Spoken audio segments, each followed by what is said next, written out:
Sir ওই একটা বিষয় একটু স্যার জানাই রাখি আপনাকে, মাননীয় প্রধানমন্ত্রী এখন একটা বিষয় আপনাকে জানাইতে বলছেন স্যার, সেটা হলো স্যার ওই সালখায় যেসব বিএনপি জামাতের নেতা আছে এগুলোকে অ্যারেস্ট করে ফেলা, যেভাবেই হোক কিছু অ্যাকশন এখনই ওই ওদের বাড়ি আমি এখনই নিচ্ছি।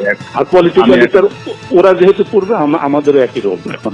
ওকে, ঠিক আছে। ফ্রম ইউর ইন্টেলিজেন্স সোর্স যে এরপরে যদি কোনো AC land office, UNO office, থানা বা এই জাতীয় কোনো আক্রমণ হয় তাহলে বিএনপি জামাত এবং হেফাজতের ওই নেতাদের বাড়িতে আক্রমণ হয়। যে সকল ভূমি অফিসে জমির রেজিস্ট্রি দলিলপত্র যেগুলা এই হেফাজত জামাত নষ্ট করবে, একইভাবে তারা কিন্তু ওই তাদের জমি জমা আর পাবে না, জমি জমা হিসাব দলিলপত্র তারা পাবে না বা রেকর্ডপত্র আমরা আর দেবো না। পলিটিক্যালি লোকালি রিয়েক্ট করা, মানে আমাদের ভাঙলে তাদেরও